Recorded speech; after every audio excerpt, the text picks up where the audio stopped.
Era 2011 e Robert e Christine estavam na varanda tomando um chá e olhando aquela vista incrível das montanhas. Conversavam sobre a vida e que sentiam falta de seus filhos, que tinham ido morar fora para trabalhar. O casal viveu a maior parte de suas vidas naquela pequena casa na Vila das Pedras, cercada por montanhas.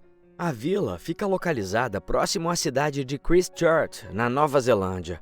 Eles se conheceram quando eram jovens, se apaixonaram e se casaram ainda muito novos. Desde então, nunca mais se separaram. Estavam juntos há 50 anos e eram muito felizes.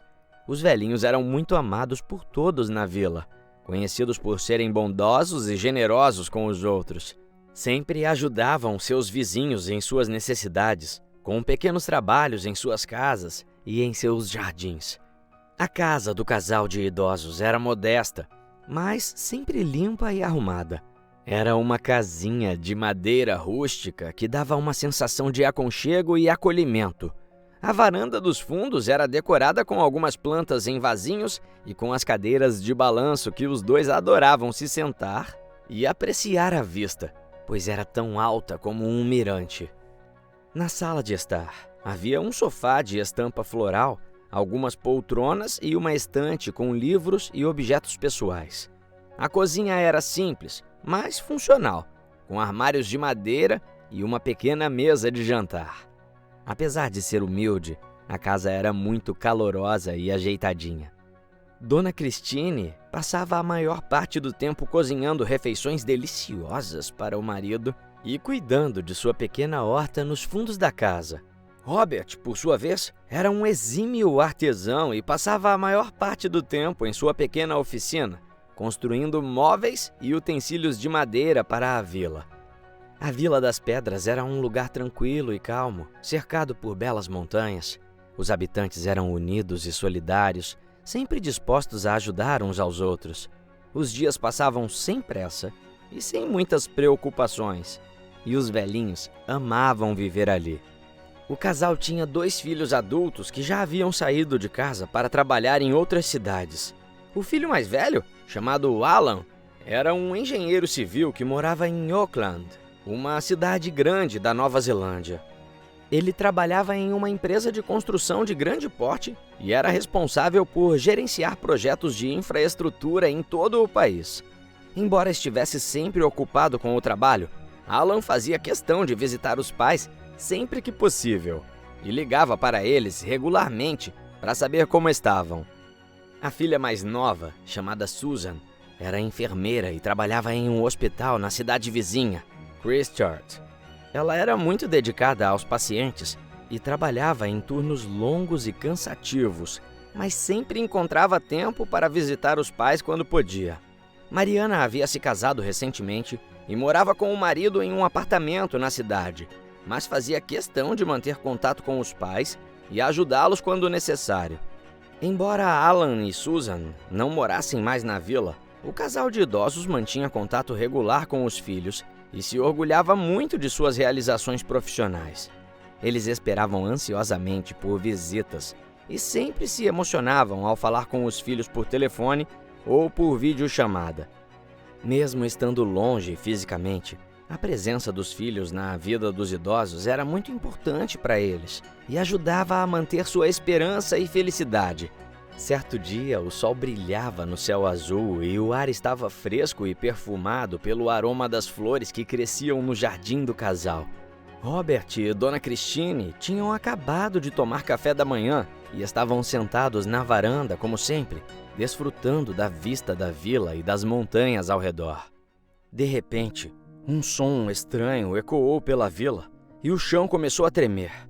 Acontece que o que eles não sabiam era que naquele momento estava acontecendo o terremoto que atingiu a cidade de Christchurch, na ilha sul da Nova Zelândia. Era um terremoto de magnitude 6,3 na escala Richter e teve seu epicentro localizado a cerca de 12 quilômetros da vila. O terremoto causou danos generalizados na cidade, especialmente nos edifícios mais antigos e em áreas de solo mole. Muitos edifícios, incluindo o emblemático prédio da Catedral de Christchurch, sofreram danos significativos, com muitos deles desmoronando completamente. Houve várias vítimas fatais e centenas de feridos. Naquele momento, os velhinhos se levantaram rapidamente, pois a estrutura do mirante parecia que ia ceder. Então, sem saber o que estava acontecendo, correram para dentro da casa. Os objetos começaram a cair das prateleiras e a casa começou a balançar violentamente. "Amor, o que está acontecendo?" perguntou a senhora assustada. "Eu não sei, minha querida, mas é um terremoto. Vamos tentar sair daqui", respondeu o marido pegando a mão da esposa. Eles foram em direção à porta da frente, mas ela não abria. O chão continuava a tremer e eles sentiam como se estivessem em um barco em uma tempestade. A porta não abre, amor. O que faremos?" perguntou Christine em pânico. Calma, vamos tentar outra saída", respondeu Robert, puxando a mulher pela mão. Eles correram para a janela da cozinha, mas ela estava emperrada também.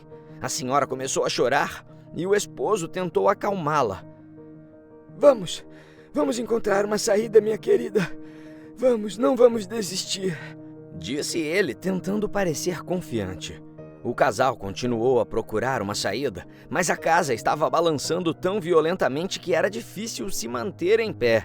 Foi aí que um pedaço do teto desabou e a senhorinha caiu no chão ferida. "Christine, você está bem?" perguntou o senhor apavorado. Mas a esposa estava gritando de dor. Eu não sei, Rob. Está doendo muito", respondeu ela chorando. Um dos pedaços de madeira que caiu do teto bateu em sua perna esquerda, causando um corte profundo. O ferimento tinha cerca de 10 centímetros de comprimento e sangrava bastante. Christine sentia muita dor e dificuldade para mover a perna ferida. O senhor tentou ajudá-la a se levantar e ver a extensão dos ferimentos. Ele percebeu que era uma lesão grave que precisaria de atendimento médico. Eles se abraçaram, sentindo o mundo desabar sobre eles. A senhorinha ficou apavorada e começou a gritar por ajuda. O barulho era ensurdecedor e eles não conseguiam se ouvir. A casa continuou a tremer e eles sentiam como se o chão estivesse se abrindo sob seus pés. A velhinha se agarrou ao marido, temendo que aquele fosse seu último momento juntos. Robert tentou acalmá-la, mas estava assustado tanto quanto ela. Então, tudo desabou. Depois de alguns minutos que pareceram uma eternidade, o terremoto finalmente acabou. A casa do casal de idosos estava em ruínas. Eles estavam presos sob os escombros. Dona Christine estava ferida e com dor, mas o esposo estava apenas com alguns ferimentos leves. Após o terremoto, o casal ficou preso e não pôde buscar atendimento médico imediatamente para o ferimento da senhora. Eles tiveram que se virar com poucos recursos que tinham e tentar tratar a lesão da velhinha da melhor maneira viável. Robert fez o possível para conter o sangramento da esposa enquanto eles estavam presos. Ele pegou alguns panos que estavam próximos e os pressionou com força sobre o ferimento, tentando estancar o sangue. Como estavam mais ou menos na região onde era a cozinha, ele também procurou algumas faixas que ele tinha guardado e que estavam caídas no chão e usou para amarrar os panos na perna da senhora, mantendo a pressão constante no ferimento para tentar controlar o sangramento. Christine sentiu muita dor durante esse processo, mas tentou se manter calma e colaborar com o marido enquanto ele cuidava do machucado. O homem ficou ao lado dela o tempo todo, mantendo-a aquecida e confortável, e tentando permanecer com a esperança viva de que seriam resgatados em breve. Depois que se acalmaram um pouco, o casal se olhou e percebeu a dimensão do que havia acontecido. Eles estavam presos nos escombros de sua própria casa e não havia ninguém para ajudá-los. A área onde era a cozinha, no entanto, ainda estava parcialmente em pé, embora bastante danificada, e era o único lugar onde os velhinhos podiam se abrigar. Os armários e prateleiras tinham caído, criando uma pilha de destroços que se estendia até o teto danificado. Robert e Christine estavam sentados em uma pequena área desobstruída, com as pernas dobradas e os braços em volta um do outro. A iluminação era bem fraca e sombria, com apenas alguns raios de luz do sol que entravam por entre as rachaduras no teto. O resto da casa, incluindo a sala de estar e o quarto do casal, estava completamente destruído, com destroços e entulhos espalhados por toda parte. As portas e janelas foram demolidas e não havia saída, pois tudo estava bloqueado pelos escombros. Robert era forte e tentou empurrar algumas das toras de madeira para abrir um caminho, mas logo percebeu que não era possível. Realmente estavam presos. A situação era tensa e angustiante, e eles se abraçaram fortemente, tentando se manter calmos e confortáveis em meio aos escombros. Eles tinham algumas garrafas de água e comida espalhadas pelo chão. Robert começou a organizá-las e tentou calcular para quantos dias aquilo dava, mas não sabiam quanto tempo iriam ficar presos ali. Conforme foi anoitecendo e eles aguardavam por ajuda, conversavam e tentavam manter a esperança. "Rob, você está bem?" perguntou Christine, preocupada. "Sim, estou, meu bem. Estou bem, minha querida. E você? Ainda está doendo muito?" respondeu o senhor. A senhora, apesar de estar sim sentindo muita dor, não queria preocupar o marido. "Um pouco, mas é suportável", respondeu. "Vamos aguentar firme. Logo, logo virão nos salvar. Além disso, Susan e Alan vão ficar sabendo. E ele é engenheiro civil, vai vir correndo para nos resgatar", disse Robert. Nesse momento, mais algumas estacas caíram, o que assustou a senhorinha. Eu tô com medo, meu amor. Eu não quero morrer aqui", disse a velhinha com lágrimas nos olhos. "Nós não vamos morrer aqui, minha vida. Estamos juntos e juntos vamos sair dessa. Você é forte e corajosa e eu tô aqui para cuidar de você", falou o marido, tentando acalmá-la. A primeira noite de Robert e Christine nos escombros foi uma experiência terrível e assustadora. A cozinha ainda estava parcialmente de pé, mas com os escombros e o entulho espalhados por todo o lugar, eles mal tinham espaço para se mover. Passaram a noite tentando dormir abraçados um ao outro. O frio também era intenso e eles se enrolavam em algumas roupas que haviam conseguido resgatar dos escombros. A noite parecia interminável e angustiante, e eles estavam apreensivos com o que viria a seguir. Eles oraram juntos e aguardavam a chegada de seus salvadores, sem saber o que o futuro lhes reservava, pois ficariam ali por muito tempo. 3 dias se passaram e o casal de idosos ficou preso no mesmo lugar, sem nenhuma esperança de serem encontrados. Eles sobreviviam com a pouca água e comida que tinham guardado. Enquanto isso, Alan, que ficou sabendo do terremoto na cidade da irmã, preocupado com a situação, ele decidiu se deslocar até Christchurch para ajudar nos trabalhos de resgate e de reconstrução. Chegando lá, ele se juntou a uma equipe de resgate que estava trabalhando nos escombros da cidade, procurando sobreviventes e vítimas, e para sua felicidade, encontrou sua irmã bem. Ela também estava sendo voluntária como enfermeira e cuidava dos feridos.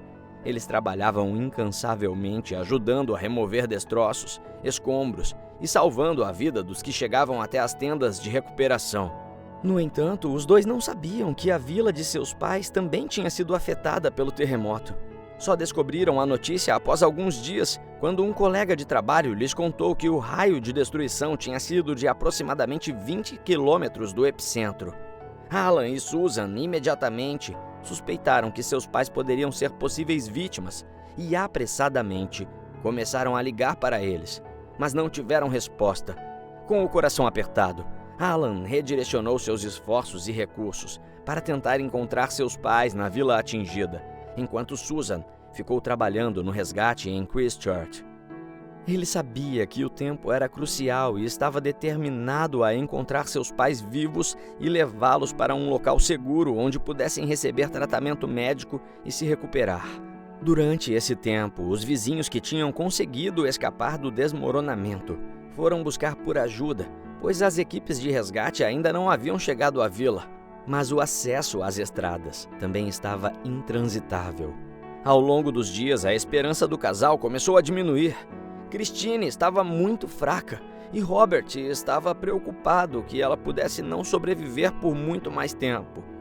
Conforme foram passando os dias, a dor da senhorinha piorou muito e eles não tinham medicamentos para aliviá-la.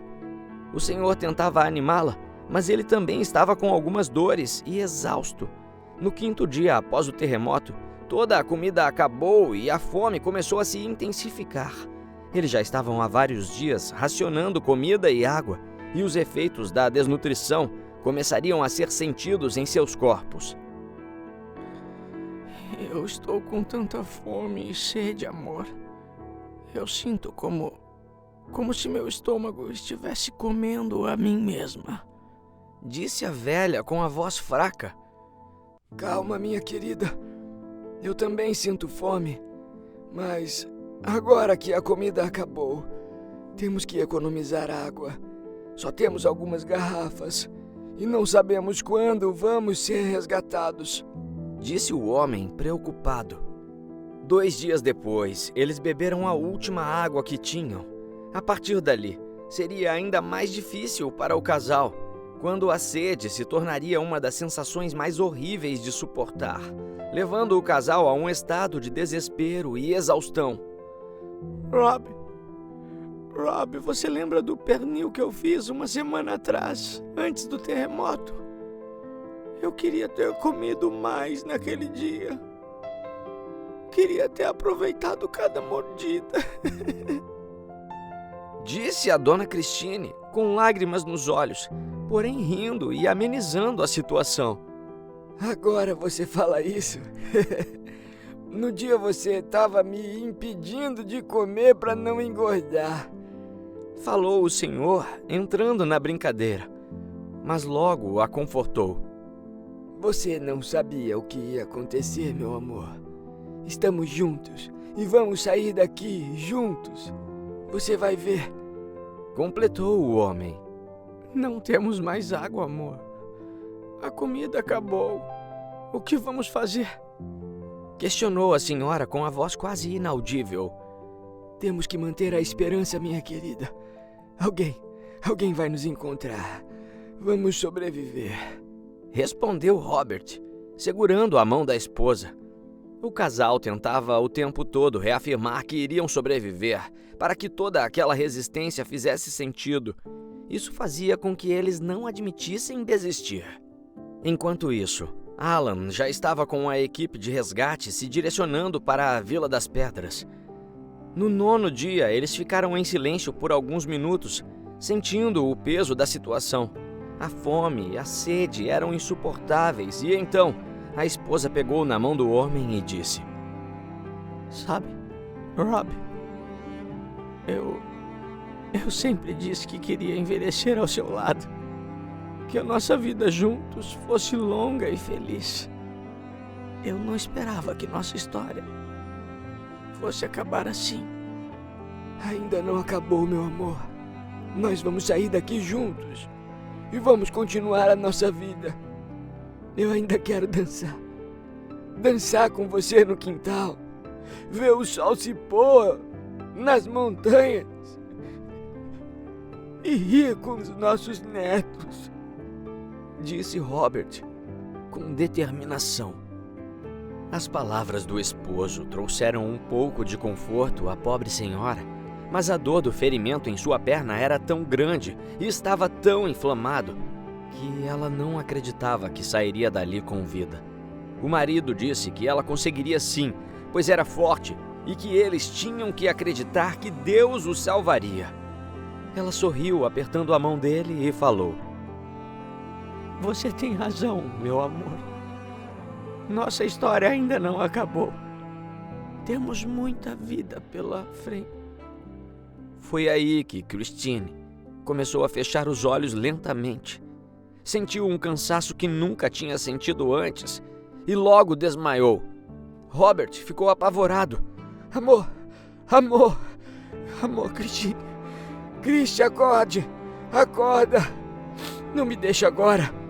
Ele olhou sua perna e viu que o ferimento estava muito feio. Ele sentiu um pânico e começou a gritar desesperadamente por socorro. E para sua surpresa e felicidade, conseguiu ouvir alguém chamando por eles. Era uma voz familiar e rapidamente o senhor percebeu que era seu filho, Alan. Pai! Pai! Pai, estamos aqui! Pai, nós vamos tirar você daí! Aguentem só mais um pouco! Robert não podia acreditar e começou a chorar.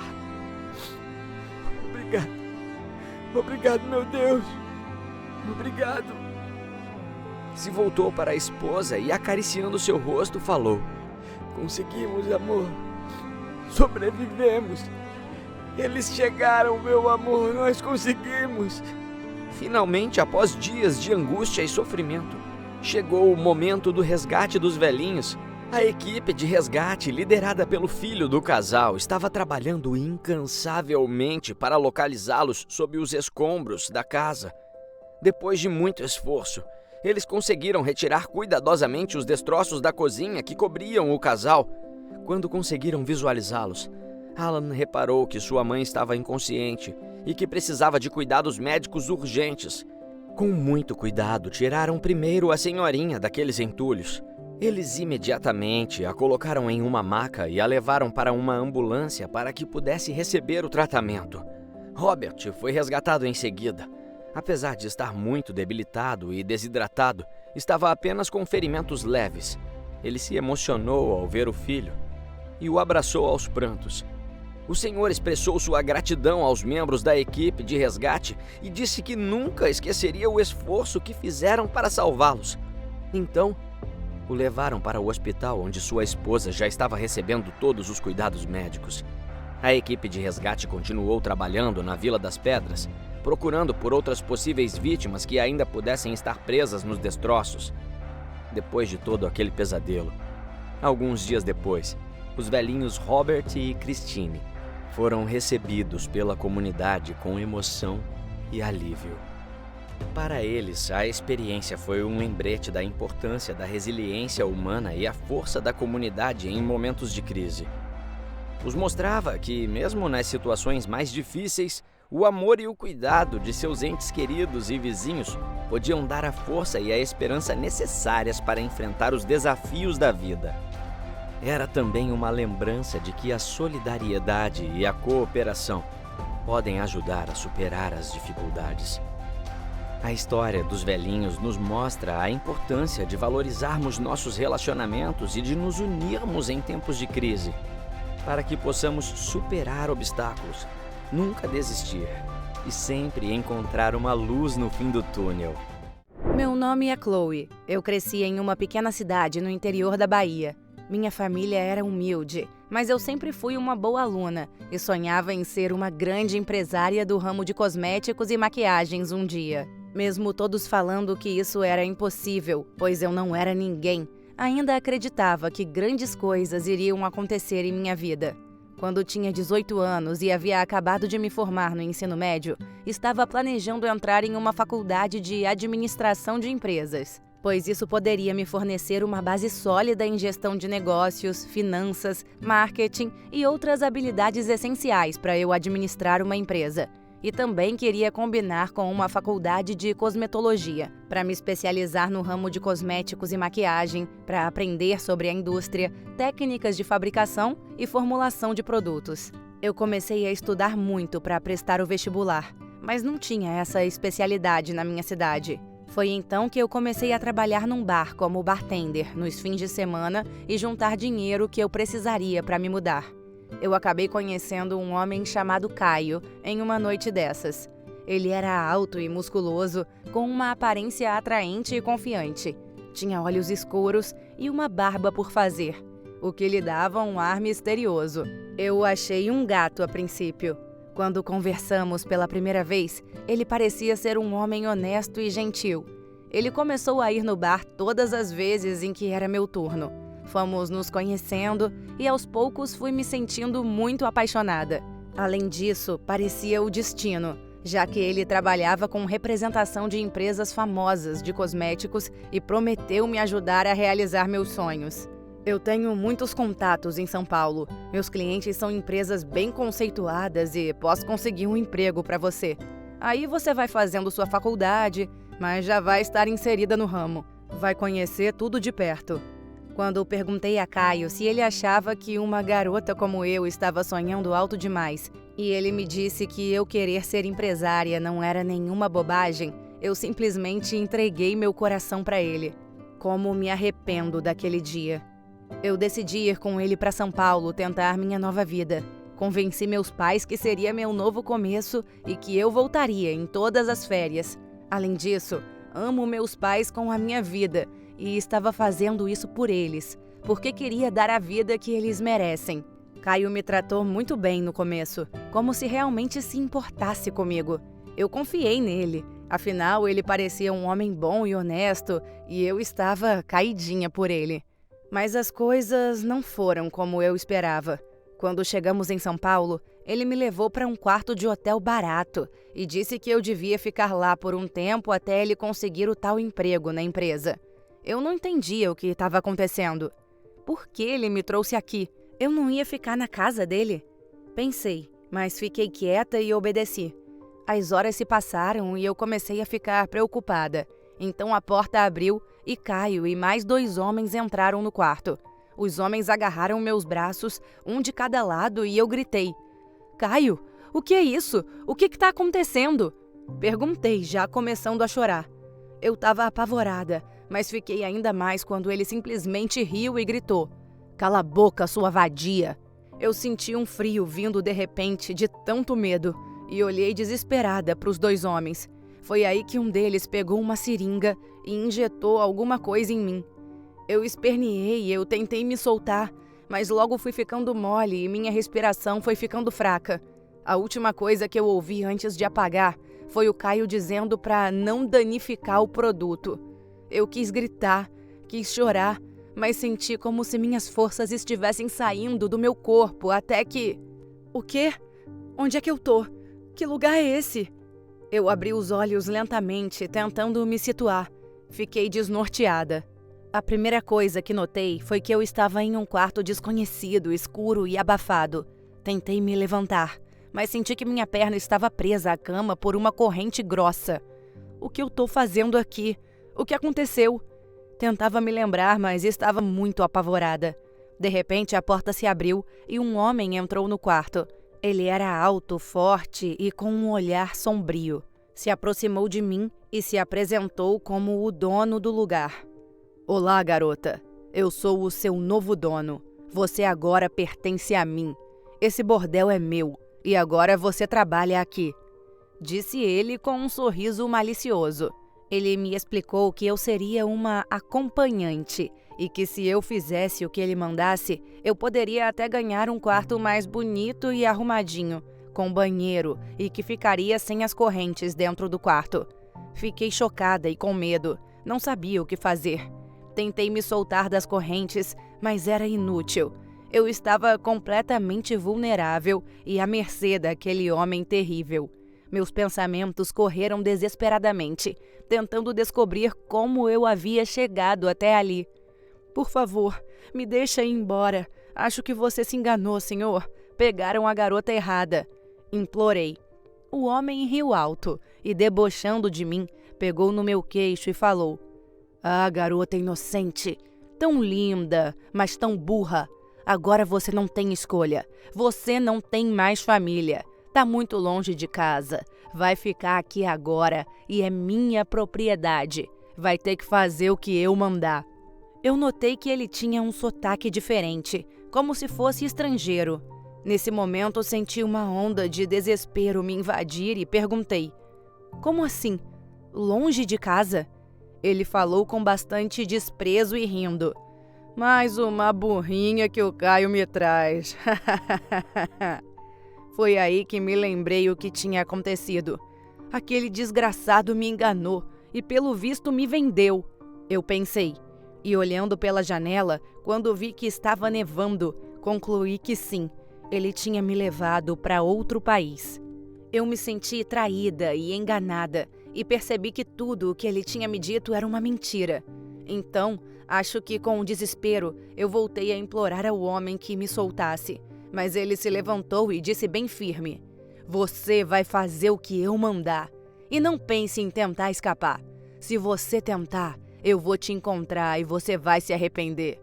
Olha, eu costumo ser gentil até demais. Não queira nem imaginar o que vai te acontecer se tentar fugir ou qualquer outro tipo de gracinha. Eu fiquei apavorada. Ele me olhou feio e saiu do quarto. Me deixou trancada ali, sozinha, com medo e chorando. Caio desgraçado. Eu não entendo como alguém pode ser tão cruel e insensível. Ele me usou como um objeto e me vendeu para ganhar dinheiro. Ele destruiu minha vida e minha confiança em outras pessoas. Eu nunca vou esquecer o mal que ele me causou. Eu chorava e soluçava e pensava nos meus pais que deveriam estar preocupados comigo.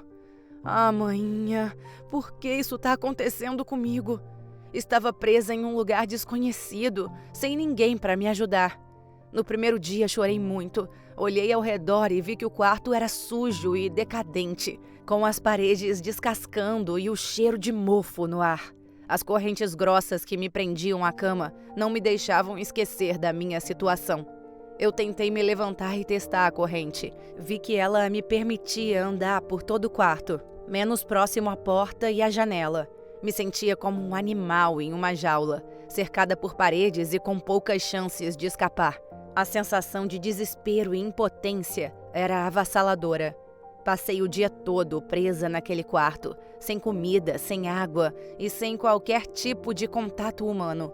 Senti medo, solidão e uma tristeza profunda, imaginando que esse seria o meu destino para sempre. Me perguntei se algum dia eu iria conseguir escapar daquele lugar horrível e voltar para a minha vida normal. Mas por enquanto eu só podia esperar e rezar para que algum milagre acontecesse e me libertasse daquela prisão. No entanto, eu não podia imaginar que ficaria lá, sendo ameaçada e sofrendo por um longo tempo. Eu sabia que eu não podia me render, por isso eu revidava, esperneava e não aceitava quando o dono do bordel falava que eu teria que atender a algum cliente. "Hahaha, essa aí é brava", falava o homem. Eu fiz isso por dias, não cedia, mas apanhei várias vezes dos capangas do cafetão.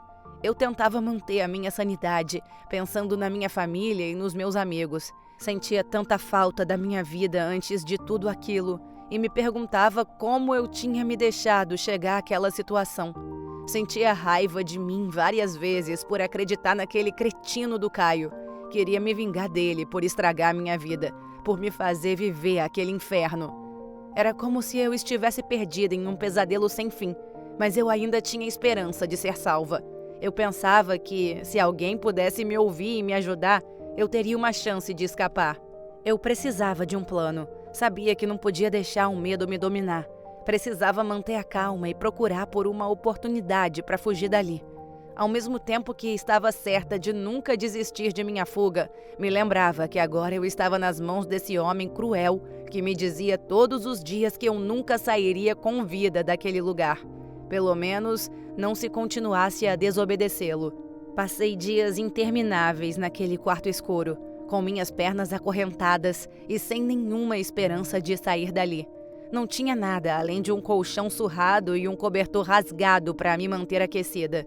Eu estava com fome e sede, mas não tinha coragem de pedir nada para aqueles homens. Sabia que, se aceitasse um copo d'água, eles poderiam pensar que eu estava me entregando.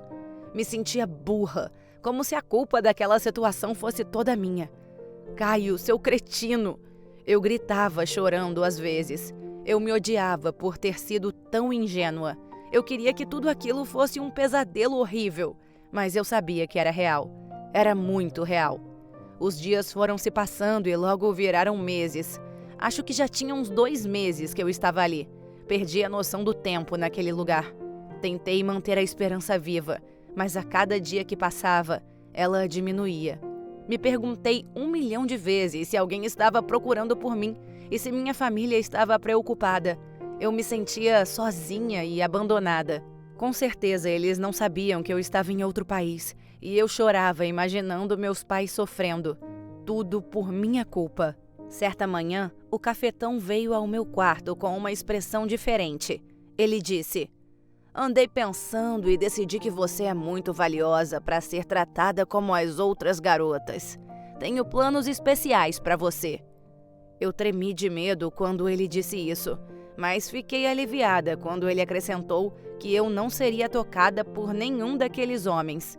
Eu era especial, ele disse, e por isso precisava ser tratada com respeito. Eu não sabia o que significava ser especial, mas sabia que aquilo não era bom. Ele disse que eu iria para um novo quarto, só meu, e tirou aquelas correntes de mim. Dava para ver a carne viva no lugar onde elas estavam. Fui levada para um quarto vermelho, muito bonito e bem decorado. Lá eu fui recebida por algumas mulheres que me levaram para um banheiro e me lavaram dos pés à cabeça. Elas cortaram meu cabelo, o pentearam e o fizeram brilhar. Depois me deram roupas novas e me perfumaram. Me senti um pouco confusa e até mesmo assustada. Por que eu estava recebendo todo esse tratamento?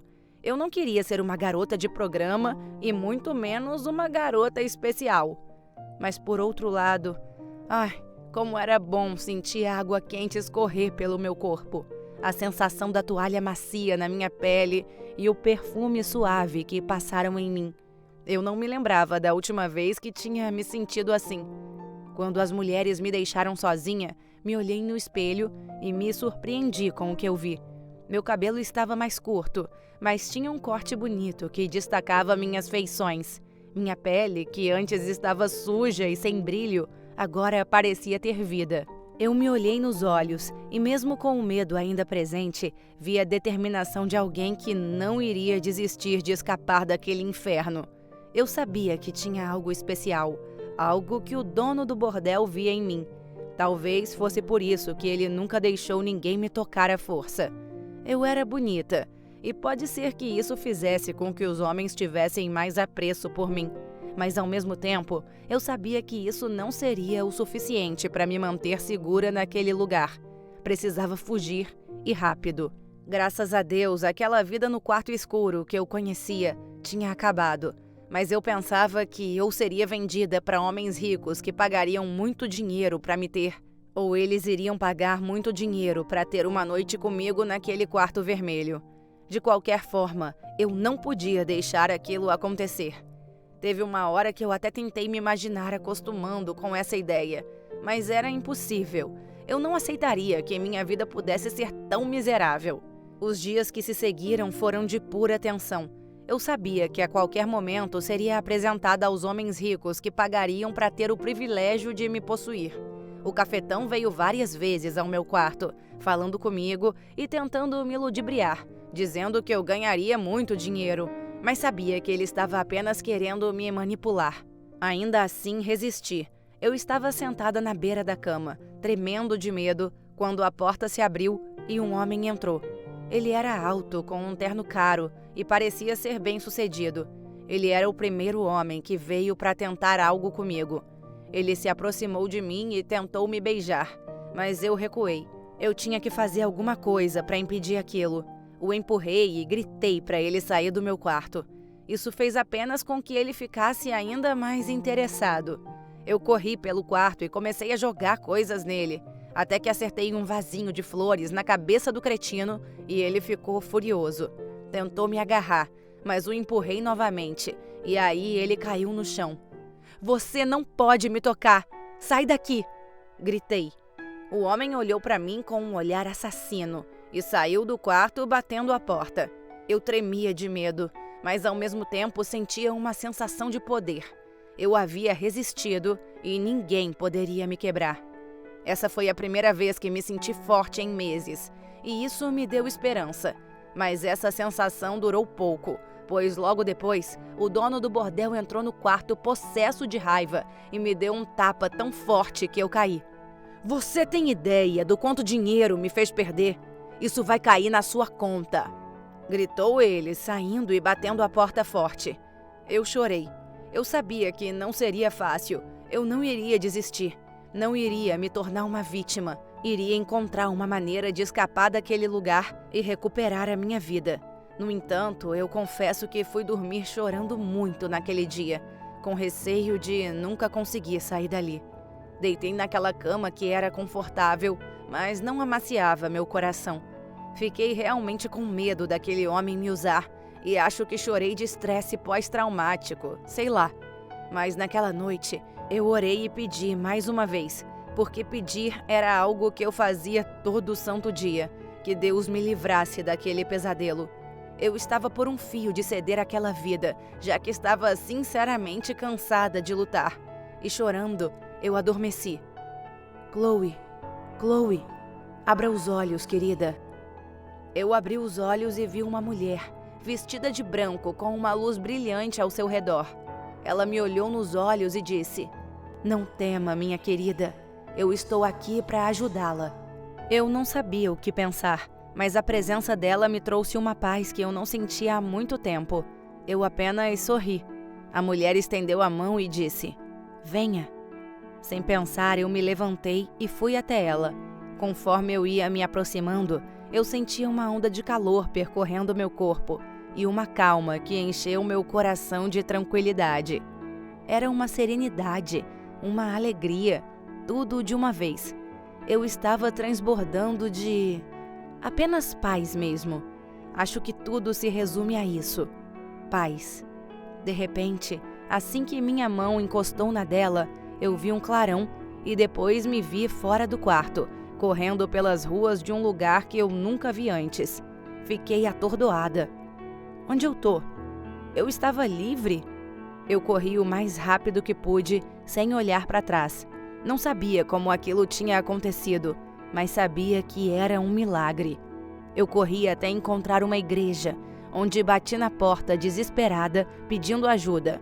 Um padre abriu e começou a falar comigo em espanhol. Então ele me disse que eu estava na Espanha, em Madrid. Eu contei tudo a ele, até a parte daquela mulher reluzente. Ele me levou para um abrigo e me deram abrigo e comida. Eles também me ajudaram a entrar em contato com a minha família na Bahia, que estava desesperada por notícias minhas. Meus pais achavam que eu tinha morrido. Contei tudo o que tinha acontecido e eles me mandaram dinheiro para voltar para casa. Mas antes de ir, acionei a polícia e eles conseguiram prender parte daquela quadrilha maldita. Voltei para casa. No entanto, meses depois, eu testemunhei contra aqueles cretinos no tribunal e foram condenados a longas penas de prisão. Até o infeliz do Caio foi pego. Foi um alívio saber que eles não poderiam fazer mais mal a ninguém. Hoje em dia, 5 anos depois daquele inferno que eu passei, eu consegui minha tão sonhada empresa e parte do que eu ganho, eu ajudo na causa contra o tráfico humano e trabalho para ajudar outras vítimas a se recuperarem. Eu sei que o que aconteceu comigo foi um milagre e eu fui abençoada por uma força maior. Eu nunca vou esquecer da mulher vestida de branco e da luz que me salvou. Acho que ela devia ser um anjo enviado dos céus. Nunca vou esquecer o sofrimento que passei e as angústias que eu senti. Mas acredito que a minha história pode inspirar outras pessoas a terem esperança. O milagre que aconteceu comigo pode ser diferente para cada um, mas eu acredito que todos nós temos uma luz interior que pode nos guiar em momentos difíceis. A minha história pode ter um final emocionante, mas eu sei que muitas outras vítimas do tráfico humano não têm a mesma sorte. É importante que todos nós estejamos conscientes e trabalhemos juntos para acabar com essa prática horrível. Me chamo Iva, tenho 35 anos e trabalho como advogada em um grande escritório famoso aqui na minha cidade. Sou uma mulher forte e independente, mas também adoro me divertir com as minhas amigas, dançar e experimentar novos restaurantes. Me preocupo muito com minha aparência, por isso sempre tento me manter em forma e arrumada. Meu marido, João, é um homem gentil e carinhoso. Ele tem 37 anos e é professor de história em uma escola pública. Ele é muito dedicado ao seu trabalho e se preocupa muito com seus alunos. João e eu nos conhecemos na faculdade e começamos a namorar pouco depois. Somos um casal feliz e apaixonado, sempre encontrando tempo para fazer coisas juntos, como caminhar, ir ao cinema ou simplesmente ficar em casa e ver um filme. Eu sempre fui mais extrovertida e tinha muitos amigos, enquanto o João era mais introvertido e preferia ficar em casa lendo um livro. Mas apesar dessas diferenças, nós nos completávamos perfeitamente e tínhamos muitos interesses em comum, como a paixão por viagens e pela culinária. Mas desde que me casei com o João, sonho em ser mãe. Sempre imaginei como seria segurar um bebê nos braços, cuidar dele, ensiná-lo a andar, a falar, a amar. Eu sempre soube que queria ter filhos, mas por diversas razões, acabou não sendo possível até agora. Primeiro, estávamos muito focados em nossos empregos. Eu estava construindo minha carreira como advogada e João se dedicando a desenvolver uma metodologia na qual seus alunos pudessem aprender mais.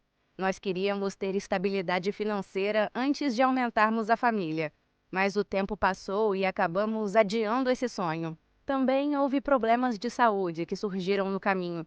Eu tive uma endometriose que me impediu de engravidar por um tempo e fiquei muito abalada. Essas situações me fizeram sentir que talvez nunca conseguiria ter um bebê, que talvez esse sonho nunca se tornasse realidade. Me sentia frustrada, triste e às vezes até culpada por não conseguir concretizar esse desejo. Ver minhas amigas engravidando, as pessoas na rua com seus bebês, sempre me fazia questionar se algo estava errado comigo. Me perguntava se eu era uma boa esposa, uma boa mulher, uma boa pessoa. Me sentia incompleta e insuficiente. Mas apesar de todos esses medos e incertezas, eu nunca desisti desse sonho. Sempre acreditei que um dia eu seria mãe, que um dia eu teria um filho lindo e abençoado. Quando percebi que meu período menstrual estava atrasado e comecei a ter enjoos, senti um mix de emoções. Será que eu finalmente vou ser mamãe? A ideia de estar grávida era um sonho se tornando realidade. Decidi fazer uma surpresa para o meu marido para contar a novidade. Passei 2 dias pensando em uma maneira especial de compartilhar a notícia. E então, quando o João estava no trabalho, comecei a preparar tudo. Decorei a sala com balões, cartazes e faixas coloridas. Preparei uma caixa e coloquei um bodyzinho de bebê dentro com a mensagem: "Papai, estou chegando." Eu fiquei muito nervosa esperando ele chegar, pensando em como seria sua reação. Quando ouvi a chave girando na porta, corri para a sala. Estava muito ansiosa. Ele entrou em casa e imediatamente percebeu a decoração. "O que está acontecendo aqui?" Ele perguntou com um sorriso no rosto. Eu o chamei para se sentar e entreguei a caixa. Meu marido abriu o presente e imediatamente seus olhos se arregalaram quando ele viu a roupinha de bebê com a mensagem: "Eu estou grávida." Eu disse e os olhos dele encheram de lágrimas. Me senti tão feliz naquele momento. Era a realização do nosso maior sonho e seria o começo de uma nova fase em nossas vidas. João e eu nos abraçamos e ficamos emocionados. E já começamos a planejar e falar sobre como seria a nossa vida com o nosso bebezinho a caminho. Foi uma surpresa simples, mas cheia de amor e significado. Um momento que ficaria marcado em nossas memórias para sempre. Eu já tinha até comprado algumas roupinhas de bebê e começamos a montar o quartinho. Fizemos um quartinho em tons nudes, pois não queríamos descobrir o sexo antes do nascimento. Estávamos muito animados, principalmente porque minha barriga já estava crescendo. Eu conseguia ver aquela barriguinha se formando e comprei vários vestidos bonitos de grávida. Me sentia incrível, até que João e eu fomos fazer uma consulta para ver se estava tudo bem com o bebê. Mas quando o médico me olhou com aquela cara, tudo mudou. Ele me examinou de novo e eu sabia que algo estava errado quando seus olhos se arregalaram repentinamente. Tentei manter a calma enquanto ele continuava a mexer na minha barriga. Foi quando ele disse: "Há algo grande aqui, mas..." Naquele momento, meu coração começou a bater mais rápido e eu comecei a tremer de medo. O médico pediu alguns exames e me mandou esperar pelos resultados. Enquanto esperava, minha mente corria solta. Pensei em todas as possibilidades, imaginando o que poderia estar acontecendo com meu filho. Eu estava com medo e preocupada, e não sabia o que seria da minha vida se algo estivesse realmente errado e isso prejudicasse meu bebê. Quando ele finalmente voltou até a sala onde eu aguardava, nos disse que precisaria explicar uma coisa que percebeu com os resultados dos exames. Foi a pior notícia, que eu sequer podia imaginar. Eu não tenho uma forma melhor de falar isso, mas você não está grávida, Iva. O médico disse com um tom sério. E antes que eu pudesse perguntar o porquê de eu estar sentindo todos os sintomas de uma gravidez, ele continuou. mas tem um lipoma de 2 quilos na sua barriga. Eu não entendia como isso poderia ter acontecido. Como eu não havia notado nada antes. Nem mesmo sabia o que era um lipoma. Senti um nó se formando em minha garganta enquanto o médico explicava que se tratava de um tumor benigno de tecido adiposo, mas que era muito grande e precisava ser removido imediatamente. Eu estava em choque. Então, nunca foi um bebê? Eu perguntei perplexa. Ele confirmou que, sim, nunca teve um feto dentro de você. Como algo assim poderia ter acontecido comigo? E o que eu faria agora? Olhei para João e ele estava imóvel. Me perguntei se seria capaz de superar isso. Eu estava cheia de perguntas e incertezas. Senti que meu mundo desmoronou ao meu redor. Eu me levantei depois que o doutor explicou tudo e fui embora. João correu atrás de mim gritando: "Espera, amor!" Mas eu apenas continuei andando. Nada passava pela minha cabeça, apenas a frase: "Não é um bebê, é um tumor."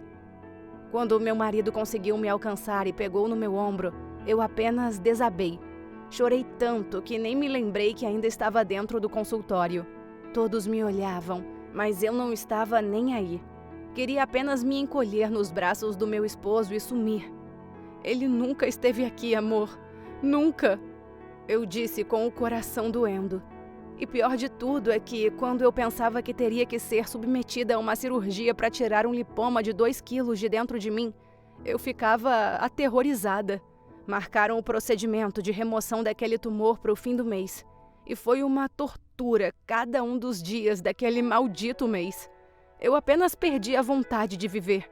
Não sabia como processar toda aquela informação. Eu senti como se a vida que havia planejado para mim e para João fosse arrancada de mim sem aviso prévio. Eu não conseguia parar de pensar em como a minha barriga estava grande e arredondada, mas não era um bebê, era um tumor. Eu estava arrasada, destruída. Meu coração doía como se tivesse sido partido em 1000 pedaços. Eu não conseguia comer direito, nem queria sair de casa ou ir trabalhar. Apenas ficava sentada na cama, abraçando o travesseiro e chorando sem parar. Passei dias trancada no quarto, e mesmo com o meu marido tentando me animar, coitado, ele também estava sofrendo, mas eu ignorava isso. Eu não tinha mais forças para aguentar. Ele me trazia comida, conversava comigo, tentava me fazer rir, mas nada funcionava. Eu não conseguia parar de pensar em como a vida parecia tão injusta e cruel. Olhava para o quartinho que tínhamos montado para o nosso suposto filho e acabava em lágrimas. Eu ficava lá sentada, olhando para as paredes pintadas em um tom suave de nude, imaginando como seria se um bebê estivesse lá dentro. Eu chorava e chorava, até que meu marido me encontrava lá e me tirava de lá com todo o cuidado. Imagine como se você tivesse uma memória que você criou de um filho correndo e brincando e simplesmente ela sumisse. Era assim que eu estava me sentindo. Não conseguia sequer mais fantasiar minha vida com o meu bebê em meus braços. Tudo isso me afetou profundamente. Me sentia mal, tanto emocionalmente quanto mentalmente. Eu tinha medo de que a cirurgia para remover o lipoma não desse certo e de que algo acontecesse comigo. E, acima de tudo, eu estava com medo de que nunca mais pudesse ter um bebê caso eu voltasse viva. Me sentia tão perdida, tão desesperada. Era como se a vida tivesse perdido todo o sentido. E mesmo que eu tentasse me animar, eu sabia que havia algo muito errado comigo. Eu estava deprimida e nada parecia ajudar. Deixei de me cuidar e em poucos dias já não era mais aquela mulher atraente e que sempre tentou manter uma boa aparência. Os dias se passaram e então as semanas, e logo estava chegando a data da cirurgia. Alguns dias antes do procedimento, fui dormir muito angustiada. Estava com medo e ansiosa. Então tive um sonho que mudou tudo. No sonho, eu me vi com um bebê deitadinho em meu peito, e João me abraçava e dizia: "Agora estamos completos, amor. Conseguimos. Finalmente somos uma família." E assim eu acordei. Aquilo me deu um sopro de vida e voltei para a realidade. Não podia desistir. Eu sabia que eu tinha que ser forte. Precisava enfrentar o problema de frente e superar os meus medos. Eu não podia deixar que o lipoma controlasse a minha vida. Foi aí que eu decidi que iria fazer a cirurgia e depois fazer tudo o que fosse preciso para superar esse desafio até o dia em que eu pudesse engravidar. E João estava lá para mim. Ele me segurava, me acalmava e nunca deixava de me lembrar que me amava, mesmo quando eu me sentia incapaz de amar a mim mesma. Foi difícil, mas aos poucos comecei a ver que ainda havia esperança, principalmente porque eu queria muito realizar aquele sonho. E sabia que eu ainda poderia ter um futuro, mesmo que ele não fosse exatamente como eu havia imaginado. E assim, com a ajuda do meu amado, eu fui me recuperando lentamente. Comecei a comer melhor, a sair de casa e a voltar a trabalhar e a me cuidar. Claro, ainda havia momentos em que eu me sentia triste e perdida, mas agora eu sabia que tinha alguém para me apoiar.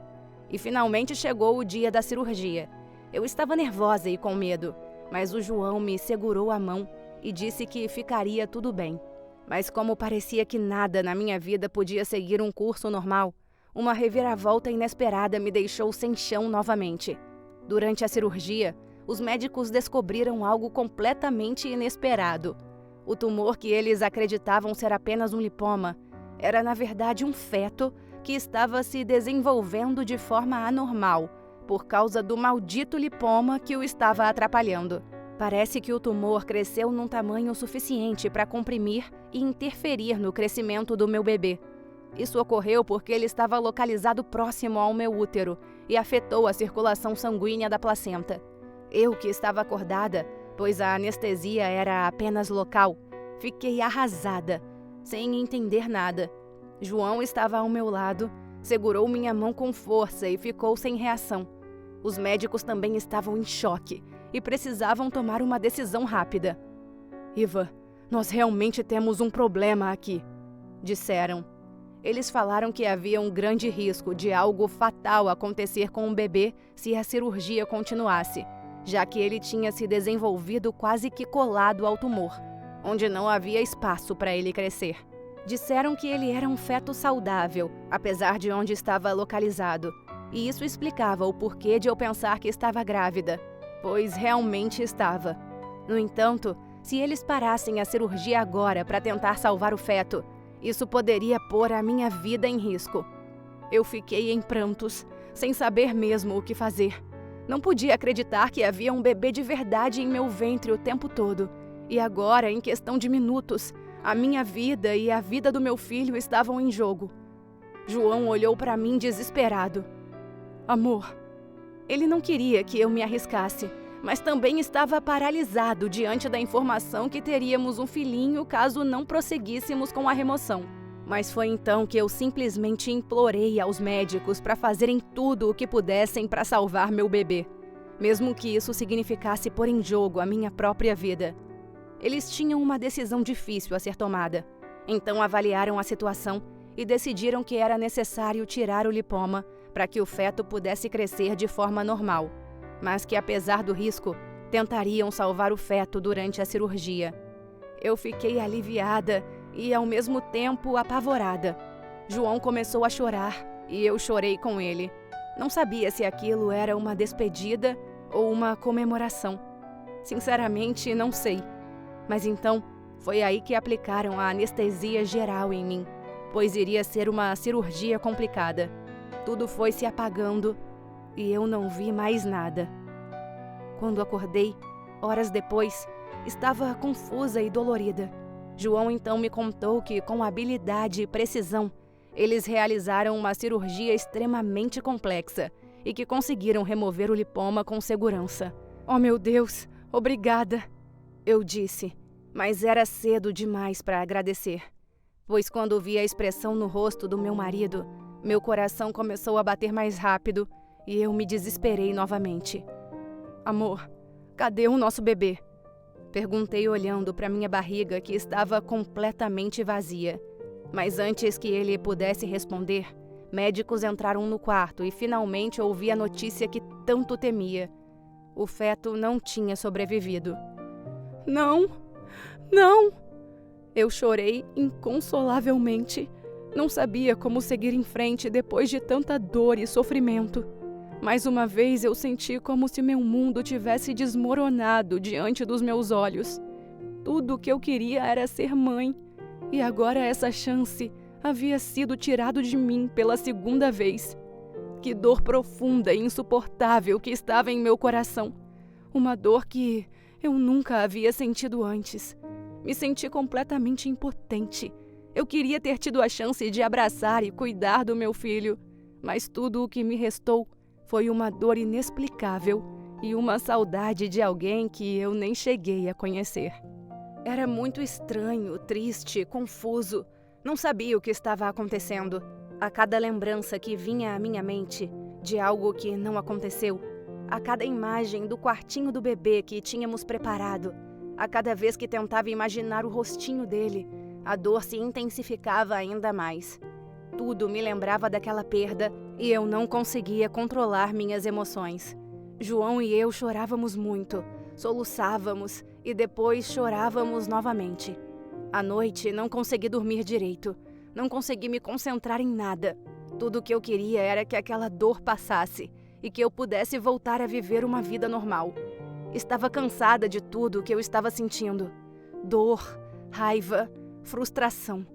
Com o tempo, meu marido tentou me ajudar da melhor forma que podia, mas eu me sentia tão triste e abalada que nada parecia resolver.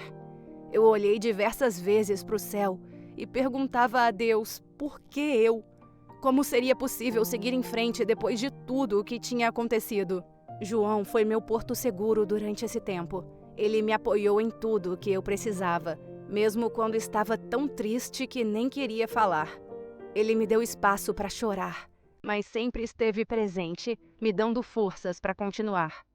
Foi difícil, mas eu comecei a me recuperar. Comecei a fazer coisas que eu gostava, me aproximei dos amigos e comecei a olhar para o futuro novamente. E foi nesse futuro que eu vi um raio de luz. Eu engravidei e a alegria que eu senti foi indescritível. Eu sabia que o medo ainda existia, mas eu estava determinada a ser feliz e a dar à luz ao meu filho com saúde. Durante toda a gravidez, João estava sempre ao meu lado e estávamos muito animados de novo. Era como se parte do meu coração que foi embora com a perda do meu primeiro bebê tivesse voltado para mim. E então, finalmente dei à luz ao nosso filho Jonathan. A emoção foi indescritível. Eu estava cheia de medo e ansiedade, mas quando ouvi o choro dele pela primeira vez, eu soube que tudo tinha valido a pena. Com ele deitadinho em meu peito, João me abraçou e disse algumas palavras que, por um momento, eu achei que já tinha ouvido. Agora estamos completos, amor.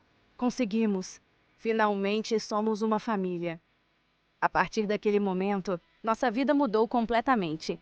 Obviamente, passamos muitas noites em claro, trocando fraldas e cuidando do nosso filho. Mas nunca estivemos tão felizes. Eu me lembro das conversas que tivemos, sentados na sala com o nosso bebê nos braços. Falávamos sobre o futuro, sobre as aventuras que íamos ter juntos e sobre o amor que sentíamos um pelo outro e pelo nosso filho. Hoje, olhando para trás, eu vejo que toda aquela dor e sofrimento valeram a pena. Eu aprendi que a vida é cheia de altos e baixos, mas que o amor supera tudo.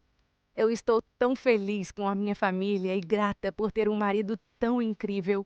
A vida pode ser imprevisível, mas se mantivermos o amor e a esperança em nossos corações, tudo é possível.